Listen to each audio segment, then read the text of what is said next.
Okay, well, welcome everyone to the Read to Lead Meet the Author session with Daniel Priestley, author of Key Person of Influence. So I'm Sarah Clayton-Jones. I'm the founder of Read to Lead, and we're all about connecting people through learning using brilliant books, powerful conversations with authors and peers to ultimately become better leaders in life and business.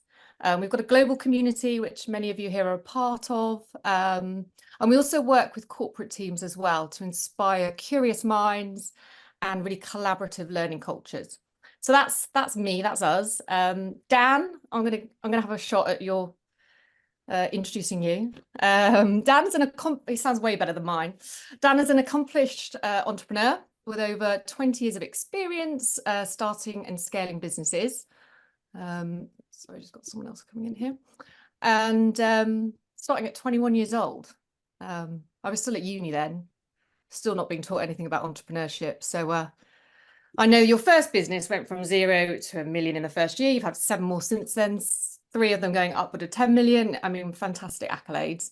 Talk about proofs in the pudding. Daniel's also the co-founder of Dent Group, business accelerator, best-selling author of 6 books. So not just obviously the Key Person of Influence, our focus now. And I have to mention the Diary of a CEO, right? Who hasn't watched that? And if you haven't, do check it out. Some just packed with your brain. You know, your mind is so fast, and your voice, your speaking is so fast. Like it's hard to keep up with you. So many insights, actionable advice. So yeah, a must watch. So yeah, welcome, Dan. Thank you so much.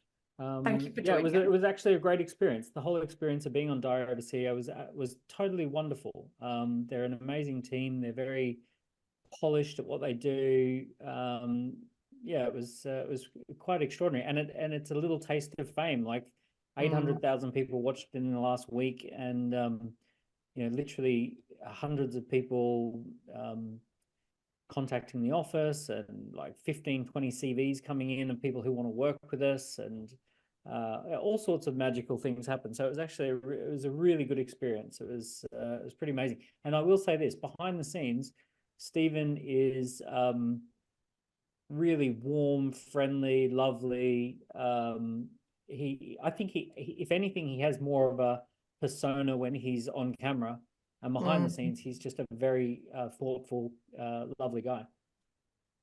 Which is awesome, because it makes the success all the sweeter for him, doesn't it? In terms of seeing someone go to that sort of stratospheric. And he always says as well, doesn't he? Just did not not necessarily intend, but did not imagine it. Total surprise for him, yeah. Yeah, I mean, it's amazing. Yeah, well, yeah, I'm pleased that we got you in the diary, because can imagine now you're inundated with requests.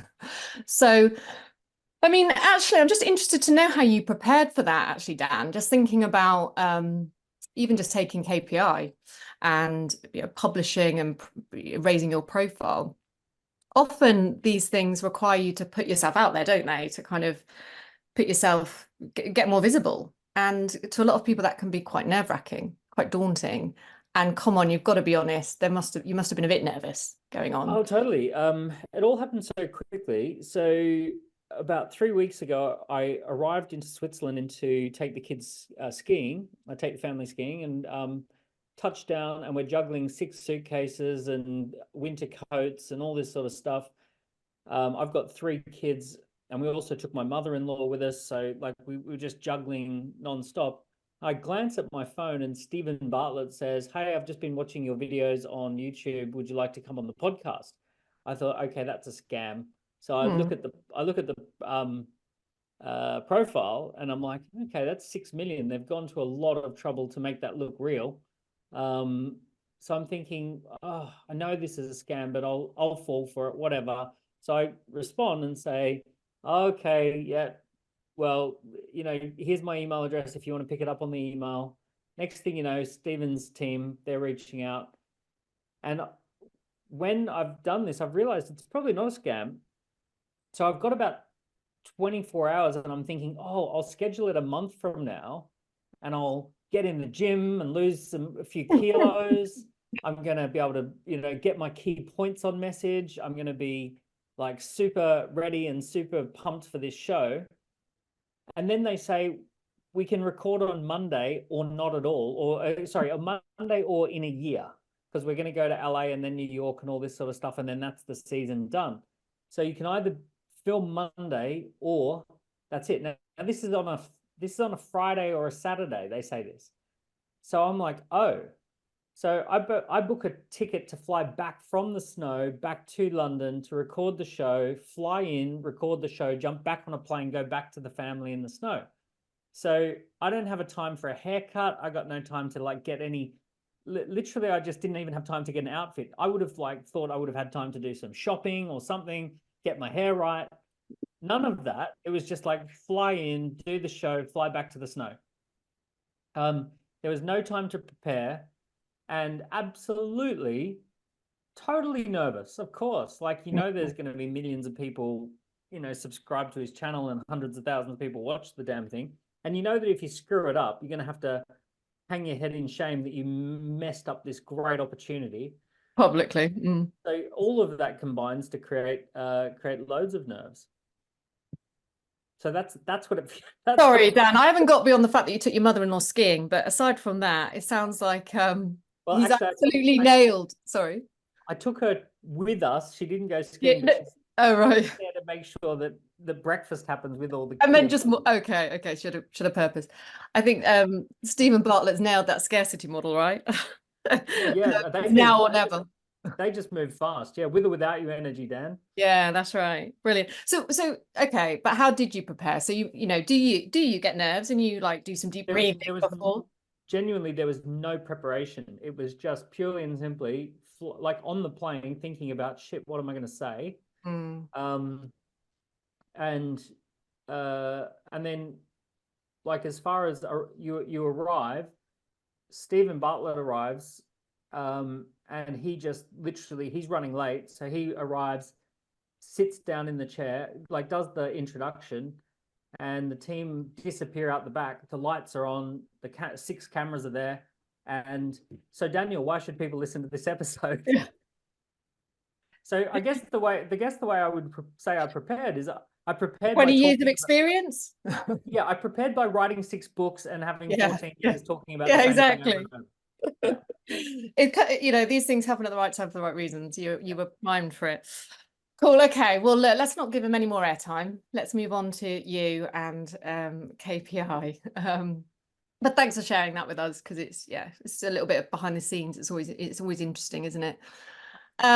Okay. So I recommend it still, even though it's nerve-wracking. I recommend it if you get the chance. Jump on yeah, it.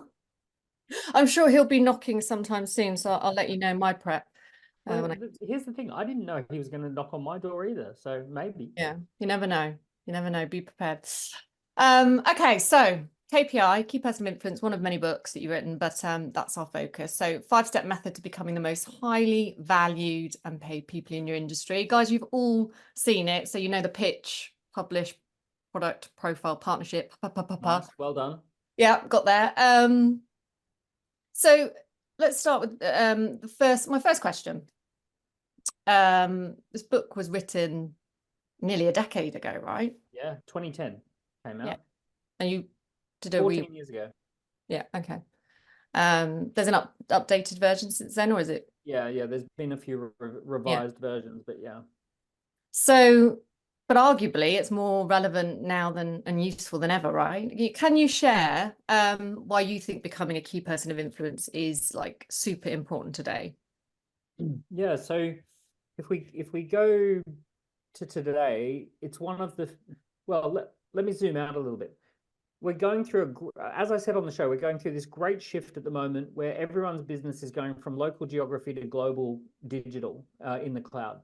So we need a way for people to connect with our business that's not geographically based. And the platform that we have available is online social media. And all of those platforms are built around personal brand. They're not there to discover businesses, they're to discover people. So, Facebook, Instagram, Twitter, LinkedIn, when those people build, when the development teams build those platforms, they're not imagining them as places where faceless businesses with logos show up. They're imagining them as a place where you build a personal brand, you build this personality. And at the moment, we're having this issue of, if your business is geographically ring fenced, so if you are the best in Wimbledon, or you're the best in Wandsworth, or whatever it is, if you're a local geography based business, the problem is that other people from all over the world can come and fish in your pond, but you may not be able to fish in their pond if you don't have that digital footprint. So we're all going through this process of digitizing our business and digitizing our brand, digitizing our value. Every business and every individual has to go through a process of taking all the things that are in your head, all the things that you've done, all your intellectual property, and digitizing that. And the most relatable interface, the most relatable UX for that value is your personal brand. That's how people want to interact with it mostly. We know that people don't really respond to business brands. You can take every single football club in the Premier League. They don't have the same number of followers combined as Cristiano Ronaldo or Messi. So one footballer has 2 to 3 times as many followers as all football clubs combined. And that should tell you that we just don't care that much about faceless brands, even if those brands have been around for 100 years, even if it's something as intimate as a football team that your grandfather followed and your father followed, and now you follow that football team. Even with all of that brand equity, one player is much more interesting to us than the clubs. Virgin, 250,000 followers. Branson, 13.5 million followers. So, people really, we gravitate and we connect with personal brands much more than we do business brands. Yeah, 100%. So thank you. Building on that then, the importance of the personal brand, what's been the most effective tactic, would you say, in building your personal brand? Just getting on Diary of a CEO. That's the Okay, prior to that, to get to that. Yeah, so it is. So for me, I've walked the talk of those 5 Ps: pitching a consistent set of ideas, and getting known for that pitch, right? Having a particular way of pitching something. It's not all that I do, but having a focal point that it's like, yeah, I pitch that idea most often and I do it consistently. Putting the books out, huge. One of the best things that I really believe, one of the things I really believe in is this idea that the book that changes your life is not one you read, it's one that you write. And that ultimately there comes a point where you've got to write a book, or you've got to publish something. You've got to put something out there in the world that's yours, that's got your stamp on it. And I really encourage people to do that. The reason that most people don't do that is they think, I'm never going to sell many books. I won't sell a lot of books. I don't want to run around promoting books and trying to sell books. The purpose of the book is not to try and sell them. The goal is to give them away, to give away 1,000 copies per year. And what you do with the book is that you use it as your first meeting with people. So, if you have only your time to meet people, you're going to meet people one at a time, and you might be able to meet 200 people a year if you're lucky. If you've got a book, you can give that book and put that book into 1,000 people's hands pretty easily. And you've now met, quote unquote, 1,000 people without it costing any of your time. So it's your first meeting. It's your first cup of coffee. It is your networking tool. And if you stop trying to sell books and just start to give away 1,000 copies a year, you end up being, all sorts of magical things tend to happen as a domino effect from there. Yeah. Why did you say, I attended your workshop this week, swatting up a bit. Why did you say that to get to 15 to 20K months before you write a book? Why wait? Yeah, because I want, there's a few reasons. I always tell people, write a book once you're at 10, 15 grand a month of revenue for the business minimum, because I want you to have some momentum with the business. I want you to have some commitment to the business, that you're not going to suddenly say, this isn't for me, I want to change. I also want to have a situation where you've got interesting stories and case studies that you've got to leverage. If you've got 15, 20 grand a month coming through, you've got plenty of case studies and stories that you can be talking about in the book. Yeah. And the other thing too is a book is hot coals, it's not lighter fluid. So lighter fluid, you might post a blog, or you might be on a podcast, or you might do some social media interaction. That's all very fast turnaround stuff. You know, as I said, I recorded the Diary of a CEO thing less than 3 weeks ago, and it's out. So it's very, very fast. A book is slow. It's 6 months to do a book. So, but hopefully if you do it well, it's going to be an asset that lasts for a decade. So I wrote that book. I was 29 years old when I wrote that book. I was 20, you know, that book has carried me 14 years, or it's been an asset for 14 years. So if you do a book well, then you actually have an asset that's building your career, you know, for a decade. So you essentially want to kind of cut the groove at that point. Okay.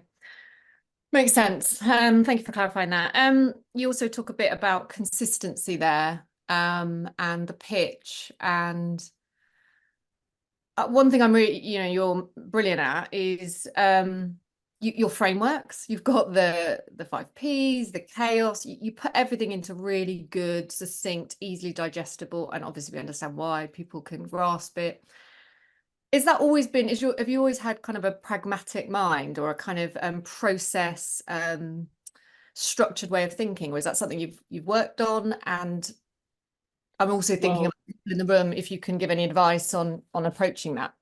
Well, the advice, my goodness, the advice is just ask ChatGPT now. Tell ChatGPT what you do, and say, create in the style of a McKinsey consultant, create a framework around this that spells out the word superstar, or spells out that all starts with the letter S.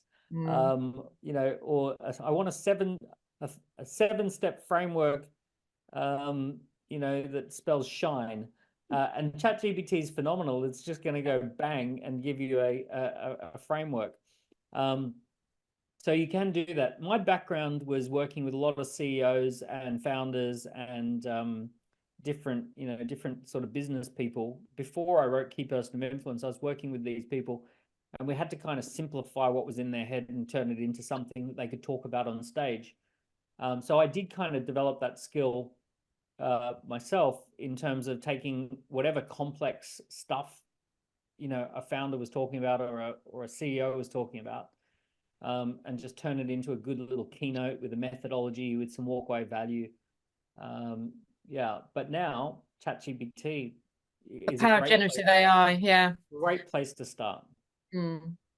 Brilliant. Okay, so simplification, max out generative AI. But I will say this with a framework, it really comes down to how you bring it to life. So, you know, you can have ChatGPT spit a framework out, but it's your ability to embody it. It's your ability to, you know, bring some life to it. It's like a magician doing a trick, right? Every magician can take the exact same deck of cards and technically do a few different tricks. It's not the deck of cards, and it's not the technical dexterity to do the trick. It's the way you set it up. It's the jokes that you tell around it. It's the story, it's the lead up, it's the punchline. It's all the stuff that's not the trick is the trick. You know, that's what makes great magicians magicians. It's not the fact that you've got a deck of cards and you've got a good dexterity in your ability to move the cards around. It's all that other stuff. So you've got to get the framework, but you've got to get good at bringing it to life. You've got to bring the human dynamic into it, the people, the magic dust. Telling the stories about each step, and yeah, makes sense. Okay, time is cracking on. People want stories, Sarah's saying in the chat. Yeah, absolutely. A little bit about mindset then. So we kind of touched on it a little bit with prep and nerves for Diary of a CEO. It's such a roller coaster ride, right? Business generally, lots of ups and downs. I'm interested to know, obviously you've had tough times, but in your tough times, has your self-belief kind of vision wavered, or have you always been kind of super laser kind of focused and had that inner strength or belief. Is that how has that worked for you? And then from that, is there any kind of advice that you have for others that, you know, you're on this journey and, you know, you doubt yourself at times? Yeah, so for Yeah, me, I'm interested to hear your thoughts. so there's a few layers to that onion. For me personally, I've always been way in over my head.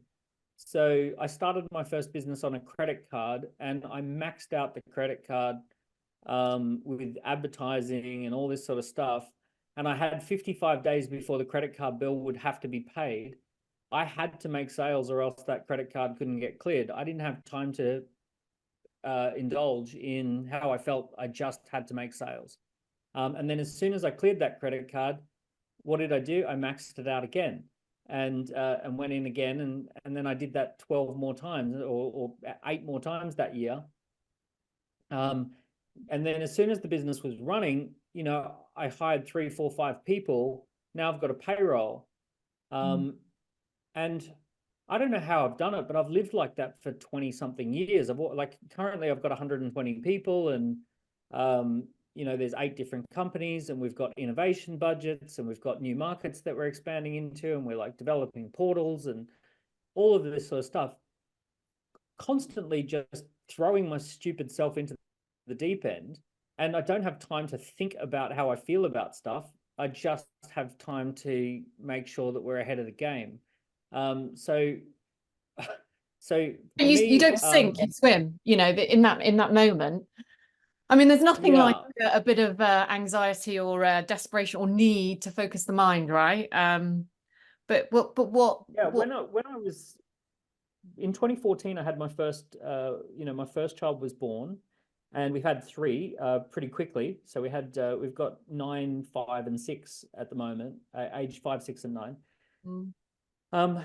And no sooner had my first one been born and wasn't sleeping through the night, I had a business partner rip me off, and I ended up in about 600,000 of debt that had to be paid off very rapidly. And every single damn month, I had to make all of these payments, or else the whole business was liable.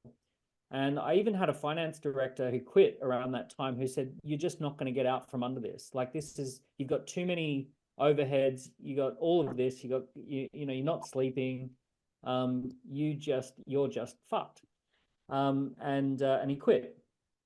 And he said, "I'm not going to have my name on this, right? So it took me 5 or 6 years or 5 years to clear that. No sooner that, literally the month that I cleared the last payment on that, COVID happened, and we had to reinvent the whole damn business. And we had to go from a, multi-city business into an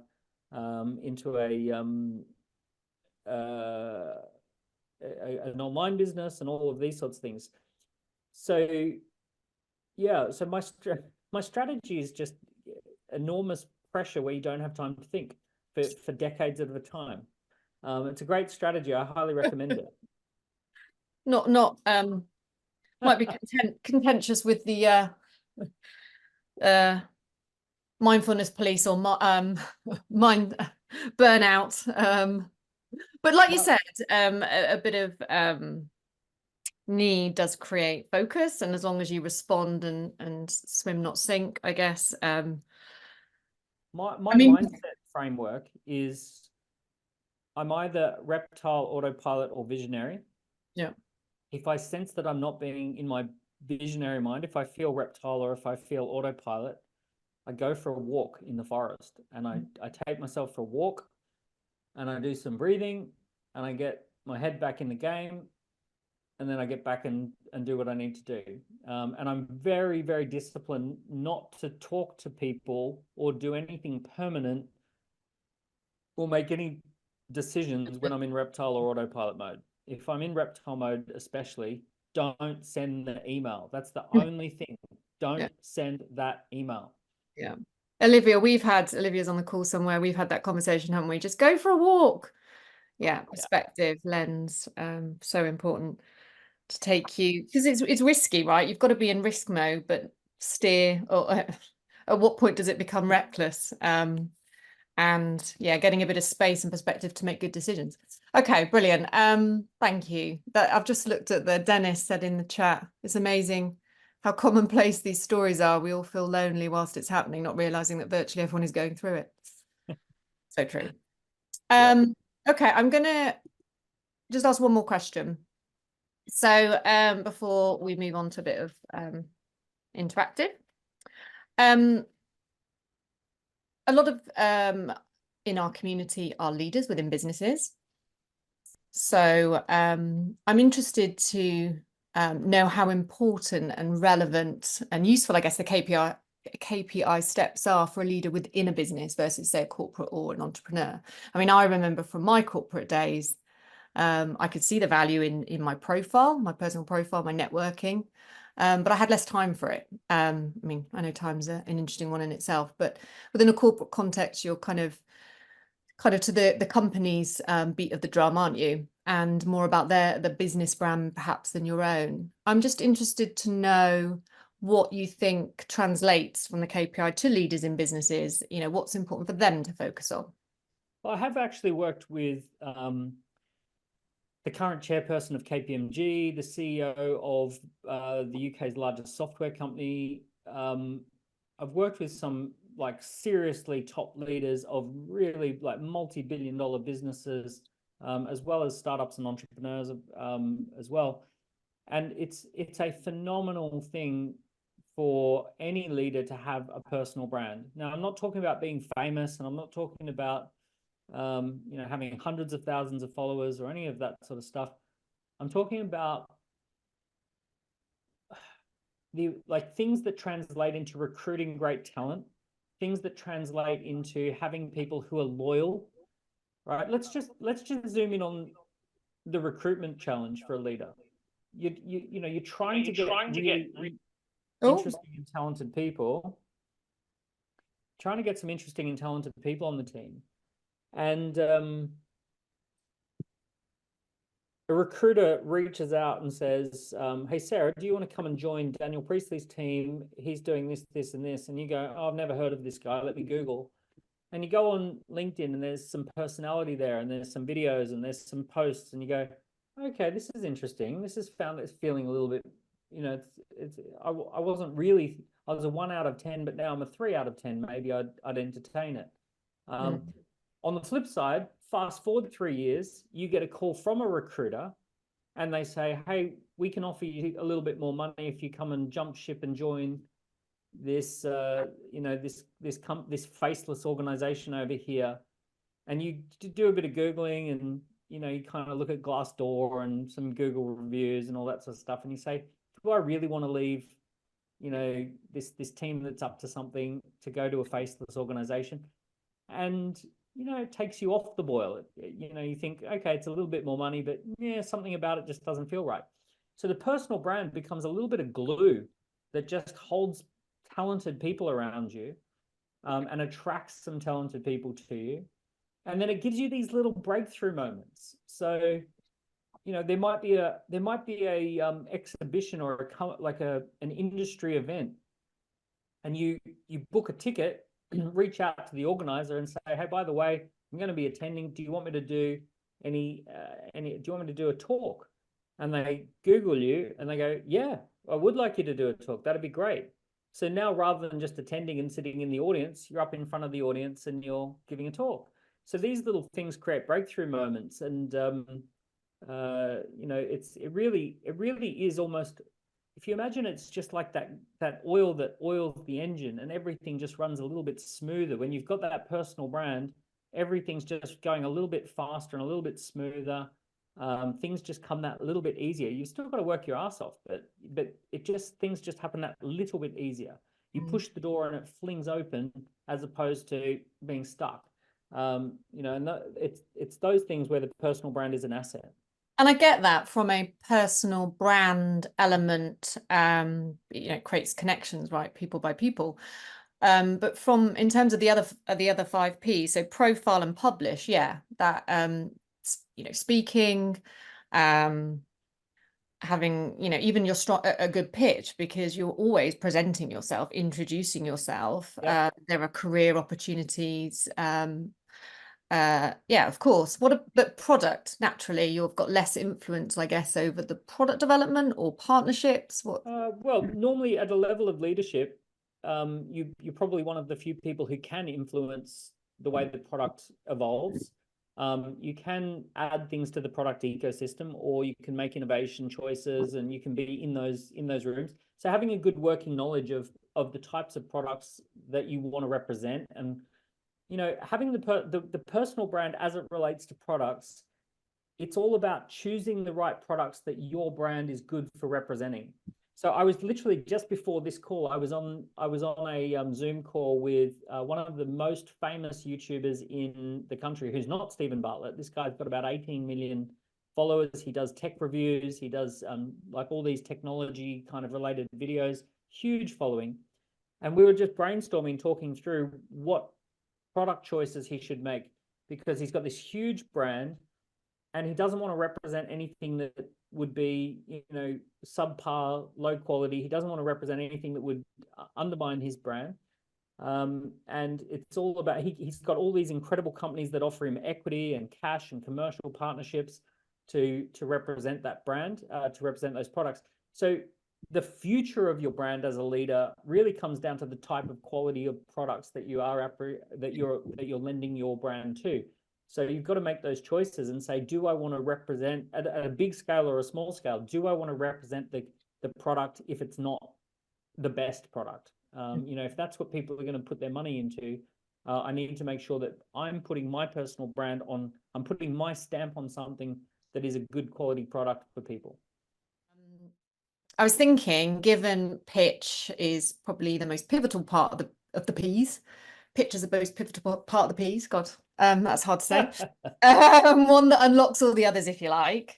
I want to invite, and don't worry, I'm not like calling them out on the spot and being really unkind, because they've actually nominated themselves to share their pitch, and just live with Dan, just get some Dragon's Den moment. Yeah, it's a little bit Dragon's Den like, but we're all. And we've got some newbies in here. We've got some new faces that have, but most of us are from the community. We're all friends. It's all good. So do we have Nick? Nick, where are you? Can you come off? Hi. Oh, hi. You are here. I am here. That would have been funny. You just decided not to turn up. So Nick, you wanted to read out your pitch, and let's just have a look at it and see what what advice Dan might have, and see if it could be useful, help you. Perfect. Yeah. Yeah. Big breath. No, Daniel felt nervous talking to Stephen. I feel nervous talking to Daniel. So contagious. Okay. So here we go. My name is Nick Paninsky from the Influential Consultant, and I work with independent UK-based HR consultants to get them every client they ever want at a price they're currently too scared to say out loud, even if they've never had that pipeline of perfect fit, high-paying clients before. I do this by helping them plug in a 7-step formula that ensures the HR consultant knows who they want to work with, what they want to sell to them, and how to turn every client they work with into even more clients. And the reason that I've chosen to work with HR consultants is because I've worked in HR. So I understand how invaluable they are to an organization's success. After all, people are an organization. And if those people aren't performing, then nor is the organization. And that's where the HR function should add the most value, ensuring that people are working to the best of their ability. But I think that importance of the HR function, it gets lost somewhere along the way, resulting in them being underpaid, undervalued, and quite often the last to know about an organization's plans. So not only do I work with HR consultants to get them the external success that they want, I also work with them on those soft skills so they get the internal recognition from their stakeholders so they can become business leaders who are valued, recognized, and well paid. Now, if that sounds like something you'd be keen on exploring with me, then either grab a copy of my book, How to Land Your Dream Client, or listen to my podcast, Marketing Made Easy for HR Consultants. Both focus on ensuring you're the market leading expert in your niche, so you're the one who chooses whether they work with someone or not, and how much they want to charge them for the privilege of working with you. Thanks for listening. Thank you, Nick. Wow, well done, Nick. That was incredible. Yeah, Thanks, well Daniel. done, Nick. Yeah, that was look, for starters, that kind of clarity around your pitch is going to put you in the top echelon of any entrepreneur, the ability to deliver a pitch with that clarity. So look, all I'm going to share with you is just some fine-tuning parts. You're already a well-oiled machine there, and it's like, let's just do some little tiny tweaks.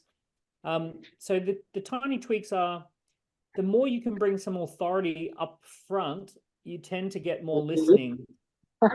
So you mentioned so Daddy's at home and I've Sorry. oh, there we go.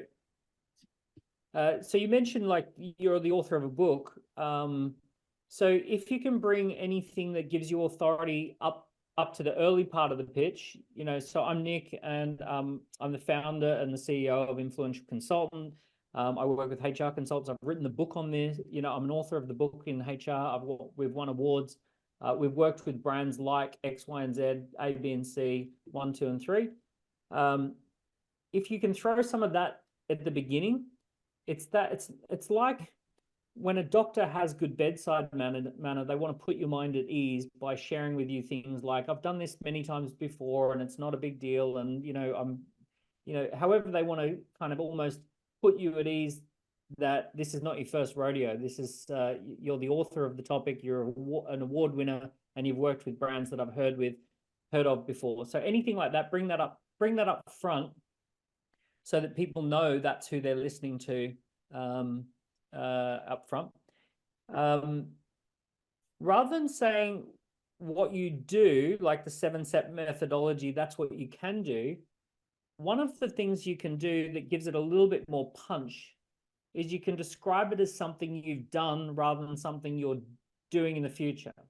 So you could say, over the last 12 months, we've worked with 14 different companies. We've applied a 7-step methodology that resulted in them getting this result, right? It resulted in this.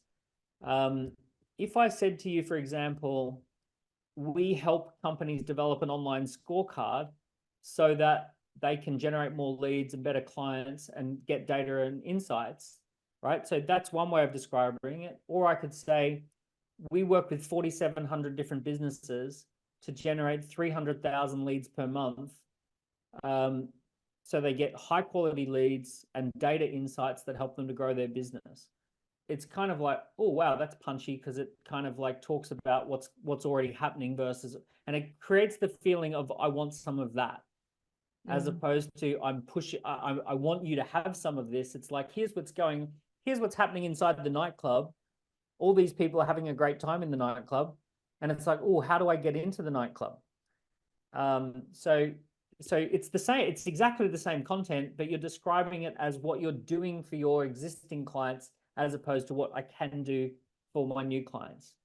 So those are just some tiny little fine-tuning tweaks that you could add there. Yeah. What are your thoughts on that, Nick? Yeah, awesome. Thank you, Daniel. I guess my only other question would be, is it too long? Is it? Yeah, good point. Good point. You want to package this in a few different ways. You need a 30-second version, which is just let me introduce myself, 30 seconds. And you just want to get that down to 30 seconds, because you don't want to kind of like go on and do a Dragon's Den pitch every time you introduce yourself. So just a name, same, fame, aim, and a game. So you could just take some of the key points from that and just what you can get into a 30-second pitch would be a good one. And that's just an about me. Let me just quickly introduce myself. I'm Daniel Priestley. I'm the co-founder and CEO of Dent Global. We run an entrepreneur accelerator. We've worked with about 5,000 companies over the last 14 years. I've written 6 books on entrepreneurship, and I was recently on Diary of a CEO. 30 seconds, boom. So that would just be a quick name, same, fame, aim, and a game. There you go. Got another framework in there. Boom. Exactly. Boom. And then you want to have a 5-minute video for your website. So that's more what you just delivered. And then the other one you want to do is you want to use that 5-minute video script let me give you an analogy. If you do karate, they give you these moves to practice over and over again. It's called a kata. And you do the kata over and over and over and over again. And then in real life fights, you would never do a kata, but because you've practiced the move so many times, they just come naturally to you. Same as ballroom dancing. They give you these routines to learn, and then you can actually freestyle dance, and all the moves are available. So go for it, go grab it. But for Nick, for Nick or for everyone, if you practice that 5-minute pitch over and over and over again, it's basically, you can then forget about it when you're in an actual pitching situation, and you will just naturally hit the bases at the speed that you need to hit them. It'll just naturally come out. So by practicing that 5-minute pitch, you sharpen yourself up ready for any pitching situation. Brilliant. Thank you. Thank you so much for putting yourself out there, Nick. It's always good to be vulnerable. Show some vulnerability. Thank you for the opportunity. Thank you for the feedback. That's Thank cool. you, Dan. Some great points there. I like the what was that one? Treat your pitch like a doctor's bedside manner. The cutter, the 5-minute pitch, name, fame, aim and gain. Yeah, the 30-second pitch is your name and your business name. What are you the same as? Name, same. Fame, what makes you different or special? Aim, what are you currently working on? And game, what's the bigger vision? Yeah. Brilliant. Believe it or not, you can get all of that into 30 seconds. So, Angela, Hedden, do you want me to ask? Or would you like to? You want me to ask? Okay. So Angela was asking about how to get your team to understand the concepts and engage with this approach of the KPI. How can you bring your team on board with this approach? So yeah, it can be a tricky one, because in some organizations, they just do not want to represent the business or the brand. They don't feel that they were ever brought on to have a personal brand for the business. If that's the case, then what you do is you just break it down into some trainings. You don't call it personal brand or key person of influence. We just run a small, short training on how to pitch. When someone asks the question, what does this business do? We want to have a good prepared response. So we just call that, an about us pitch. You make sure that the whole team do that. One thing that's crazy is that if you do pitch training with a group of people, it has the magical side benefit of getting the entire team aligned. It's really weird, but when they have to go through the process of deciding how they want to pitch the business, the magical ingredient that happens underneath that is they're all getting aligned around what they want the business to be about. And by all being on the same page with the pitch, they're on the same page with their intention for the business. So there's a lot of alignment is created in pitching training. Publish, you might say that as a business, we're going to publish more content and we're looking for publishing ideas. You don't have to put your name on it, but if you've got some ideas for what we can put on the website, please send me through a short outline of a blog or an article, and we'll pay £50 for every blog or article that you submit that goes onto the website. And you can either choose to put your name on it or not, but we can do that. Product ecosystem. We want every person on the team to understand how customers flow through the business. We want everyone to understand that we've got a range of products and services. So we want to do some product training. Profile. We want everyone to understand that we're going to build a personal brand who represents the business, and we're trying to build that profile. And we have multiple social media accounts now, so we just want to make sure that everyone's on board with that. And then joint ventures and partnerships. We're looking for distribution partners. We're looking for packaging partners. We're looking for brand ambassador partners. We're looking for non-executive directors or advisors. We're looking for special advisory board partners. So you kind of let people know these are the types of partnerships we're looking for, and we're open to submissions or ideas around who would be a good partner for the business, and then we'll pick that up and run with it. So you can just kind of break them down into the modules. Each one of those modules will actually get a good uplift and alignment with a team. So in that situation one, in situation two, they're totally up for building personal brands that represent the business, in which case you do a bit more training and you just call it key person of influence training, that we've selected you out of all the people who work here, we've selected you to be personal brand ambassadors to the business. And we're going to do some training around that. So I've worked with companies that have selected 12 people who are going to represent the company at trade shows and conferences, and they're going to be on the company podcast. And we've done the training in advance, and then they end up creating podcast episodes and YouTube channels and all that sort of stuff off the back of it. Brilliant. Thank you, Dan. Angela, Yeah, thank you. Yeah, that's great. Lovely. Thank you very much. Okay, let's do Colleen and then Mel. Okay, I'm And curious then to, Jenny. I'm curious to know, when you've written these books, how much of it is looking back and just systematizing and codifying what you've already done, and how much of it is looking forward and anticipating things, building a system that you can walk into? Because you're giving us those systems that we can walk into. Do you know, Where does it's a balance between, I'm always thinking about that balance, and I call it origin, mission, and vision. So origin is the background, the vision is what I hope happens in the future, and the mission is what we're going to do today about it. And it's the alignment between origin, mission, and vision that creates like really great team alignment. So when I'm writing books, I do think about past, present, and future. I do think about what are the stories. You know, it's my past stories that give me the intellectual property to draw from. Then I try and think, well, if that intellectual property were valuable and everyone did it, what would happen in the future? You know, so like, for example, the book Oversubscribed, I went back and analyzed all of our most successful campaigns and the campaigns that really worked and the campaigns that flopped.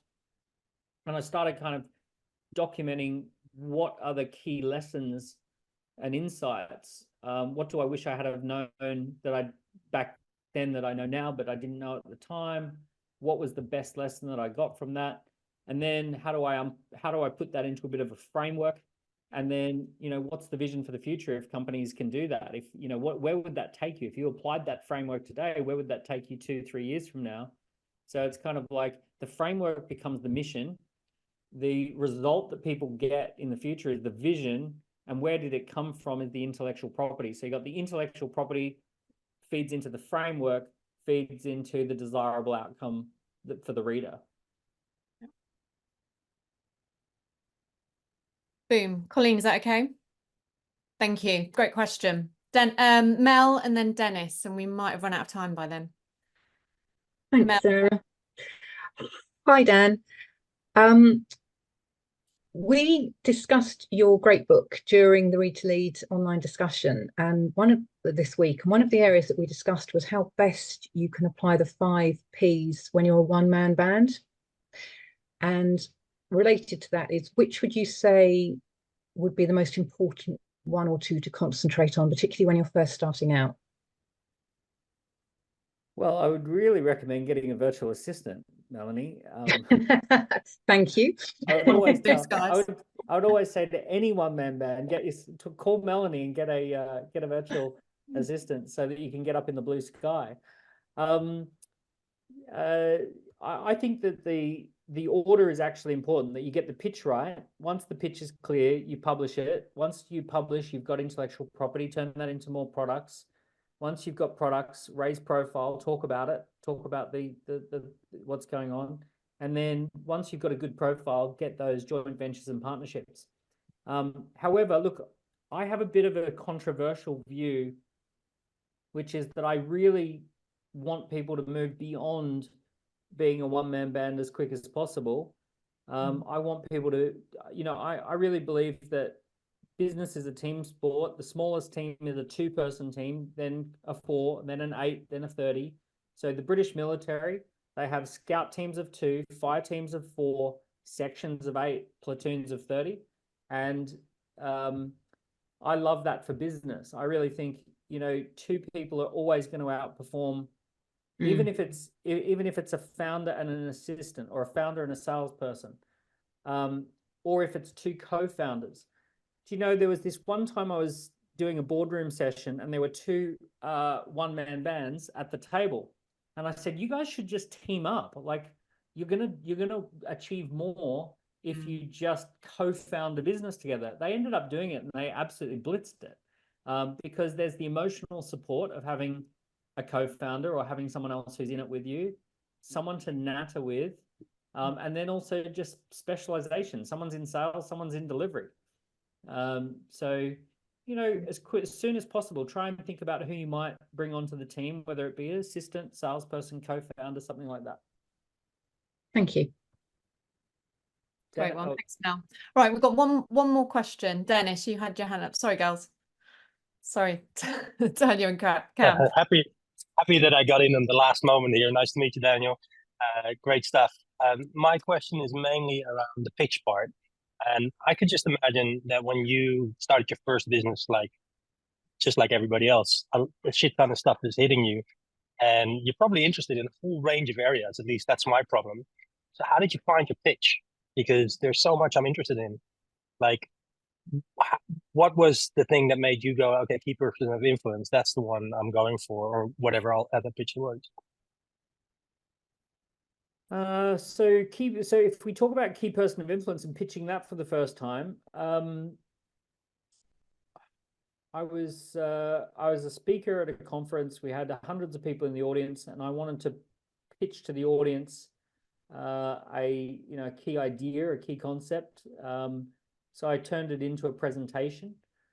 I think one of the things you're describing is the fear of getting stuck in a niche and that you're going to be pigeonholed in that niche forevermore.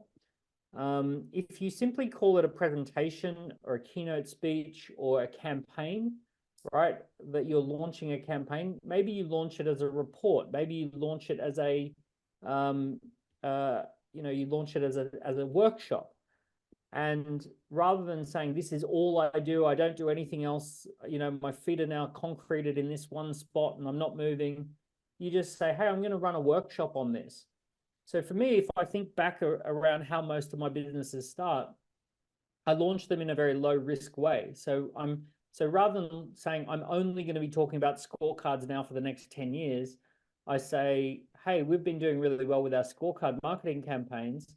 I'm going to run a little workshop on how we do that. If you'd like to attend that workshop, come along. And inside the bubble of that workshop, I'm pitching that particular idea, and I'm running with it. And then if I get a good response, then I'll run that again. And if I get a good response, we'll allocate some budget to getting more people in the room. So it's more, I think the word niche scares a lot of people because it feels stuck in the mud. Change it with the word campaign. So I'm not niching down, I'm campaigning forward, right? I'm campaigning for something as opposed to niching down to something. So I'm not, like, for example, I'm not a business coach for dentists and that's all I do. I'm running a campaign for dentists to help them with their business. So I'm currently campaigning for this. Does that make sense?